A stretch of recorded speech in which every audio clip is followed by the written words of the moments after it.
Back here in Pelham again on this cool cloudy Sunday, and looking around, I noticed a lot of cross ties laid along the tracks here. Clearly they're going to be doing some track improvements along the way, which means there are going to be some curfews here on the Lineville sub. Some action did happen on the SNA a few days ago. This is the Highway 52 crossing, and on the ground there you can see the damaged crossing gates. What happened was Q520 had struck a semi here. Luckily both train crew and truck driver were uninjured. After all that, I'm back over to the Lineville sub taking a closer look at those cross ties. Now I know they look kind of close to the tracks, but believe me, even from a cab view it can look a little questionable, but trains can pass by them safely. Speaking of action, I found out I had missed Q184 by a few minutes, but luckily, since I knew there was a clear signal, I knew Q184's counterpart was not too far away. It's Q183, stacked train intermodal with the usual BNSF power out of East Thomas Yard, bound for Fairborn, Georgia.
After Q183, I decided to pack up and leave because it got so quiet and nothing else was happening. So I just sat around a little bit, but something told me to check the signals one more time before I left. And wouldn't you know, clear signal for northbound. It's never a surprise when a rail fan packs things up, and before you want to go, check the signals. It never fails. So while getting everything ready for whoever this northbound is going to be, I do hear a distant horn of another train, but it's on the SNA.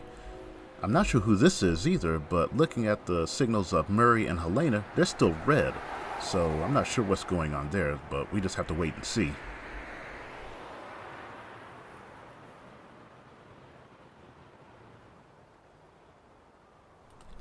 Now back at the Lineville sub and on the opposite side of the tracks, our northbound train reveals himself. It's EO20, empty coal bound for the mines in Kentucky. This one even has some DPU on the back.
After the coal train, I decided to dot back over to the SNA to see what's going on.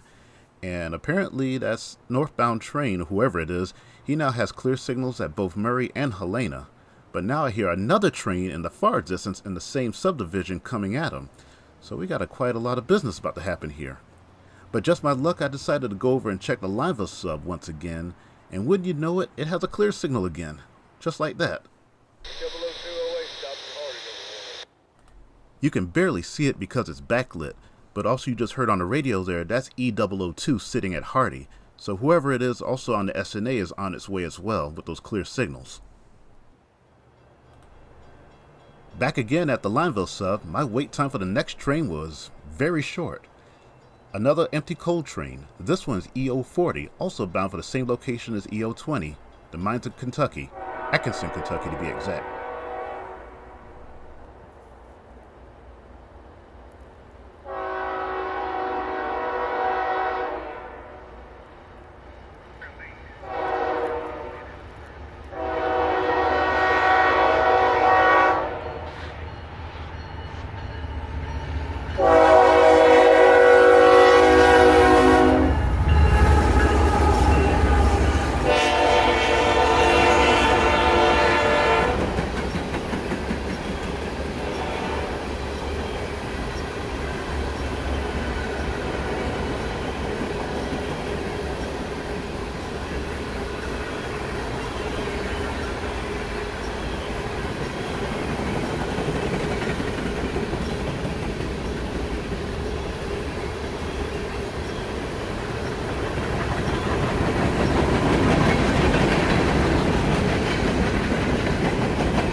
And now the action on the SNA is about to start up.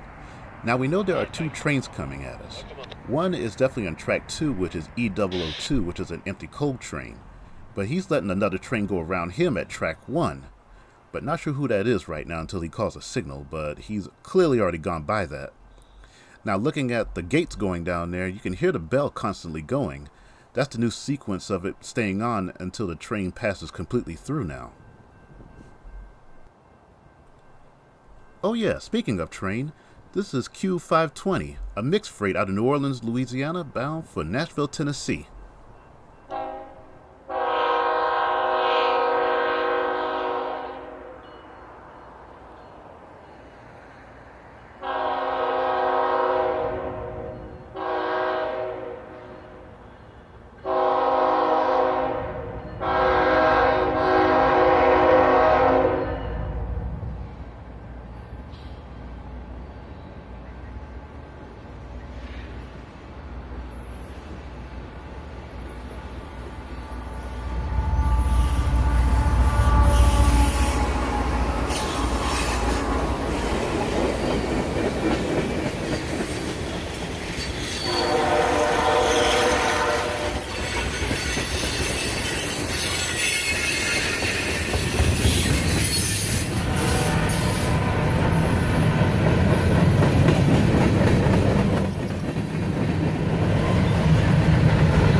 here's a surprise. This train actually has some DPU on it.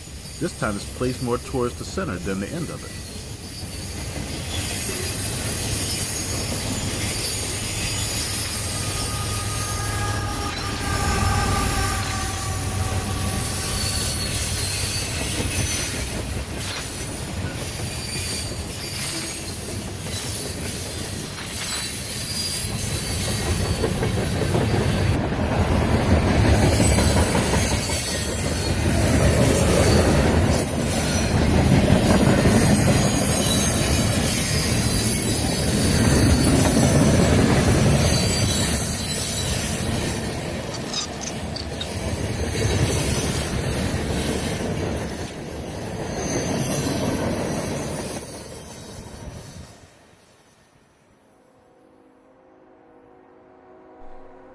Q520 wasn't even at Parkwood Junction just yet, and here comes that empty coal train that was sitting in track 2 for the longest time.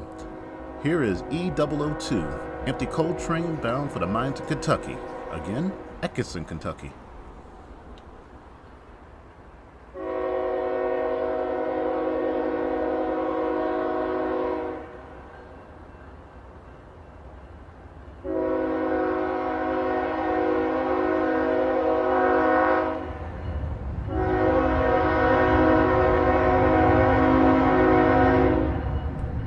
Since I was a kid, I always enjoyed watching a train pick up speed. And once this coal train comes by, and once that last car comes by, you'll see what I'm talking about. He's doing about 20-25 miles per hour right now, but once that last car comes by, he will be flying.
Looking beyond that brick building you see there in the center of the screen, I could see some crew vans pulling up. That means we're going to have a crew change in this area.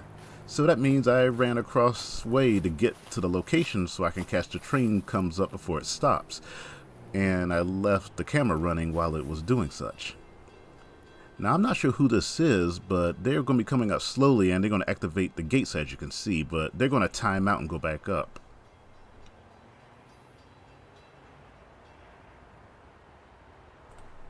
And there's our train, wherever it is. I didn't hear him call whatever signal it was at South End Pelham, but it's going to be pulling up right there to do the crew change. A quick chat with dispatch, I found out it's Q154, a stack train that usually has juice cars on the end of it. I usually see him on the Fitzgerald sub when visiting Georgia. And with signal indication, Q154 is ready to go. And no doubt gave that driver going across the tracks just now a good scare. Due to curfews and track works on other subdivisions, some trains have been rerouted to come through certain areas. And just like Q154, it'll be coming right through here.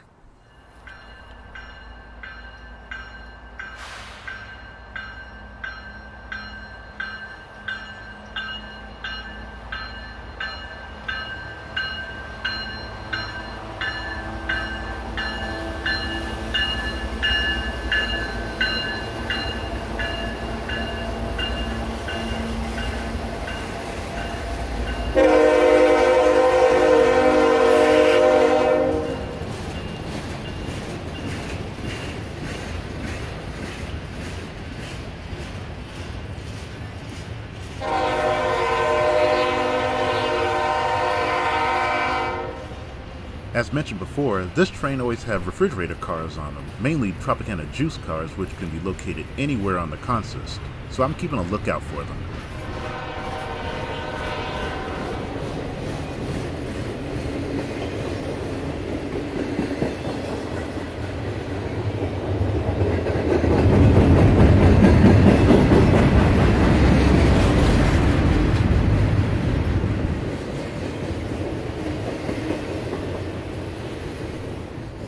There they are, but only 2 of them this time and 2 other Cryotrans refrigerator cars. And after that, a long line of bear tables. And I do mean a long line of them.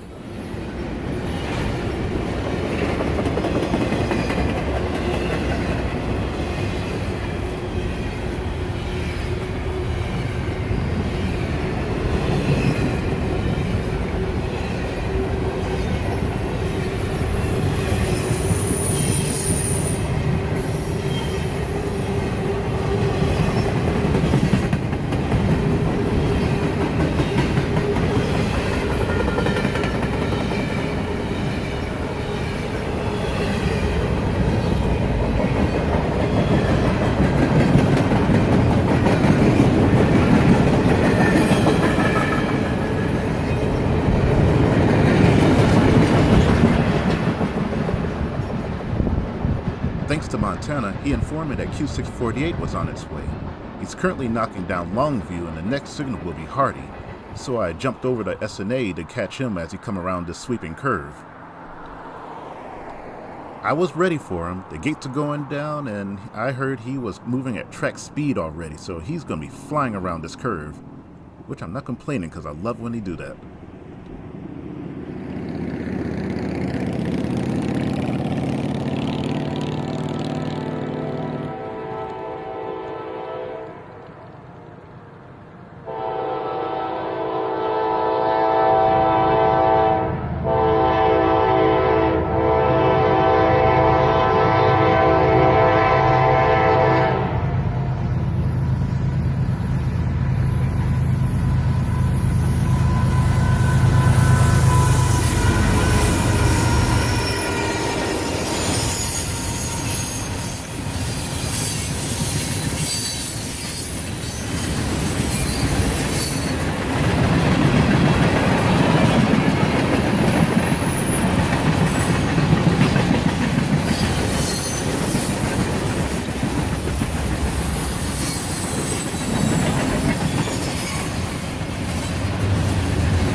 And there goes Q648 bound for the Windy City, but I have to head back over to the Lineville sub because I'm hearing that Q513 is on its way.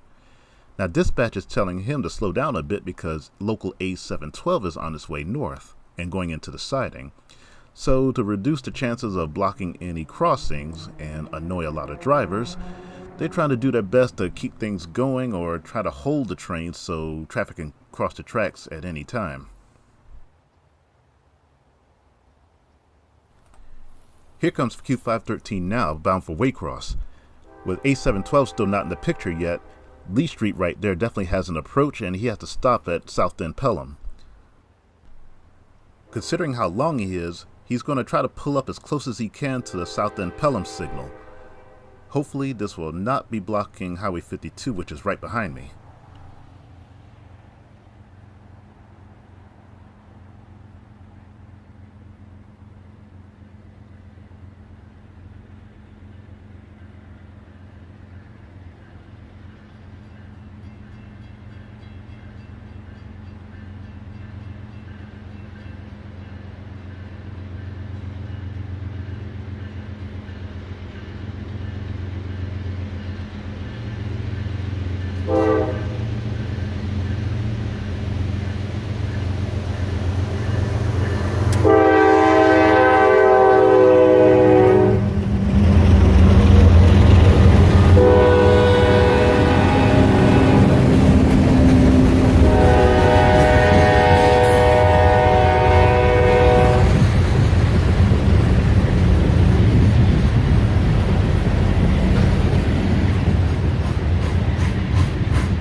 And here's the moment of truth.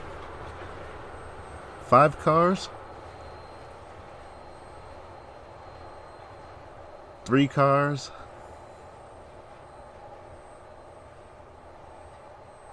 2,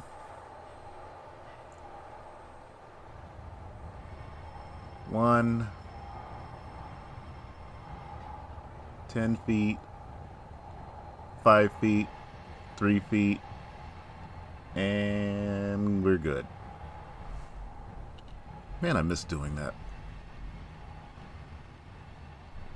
While this is going on, my radio actually picked up Q647 calling Clear Parkwood Junction. It was staticky, but I could still make out what he said. So that means I have a few minutes before he gets here, so hopefully A712 will be coming through as well.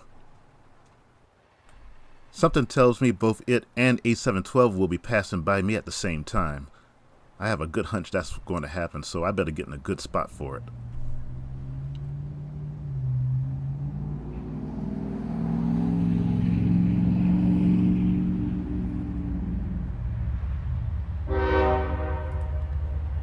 A712 finally rose in the picture, and not only that, it has 6-axle power for both units. But I did discover that the ET44AH in trail is dead in tow. Now I wonder where Q647 is. I know it's close by.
Q647 is close, and no doubt right behind me. There he is.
And here I thought it was going to be another one-train day. Instead, 10 trains in just over 3 hours.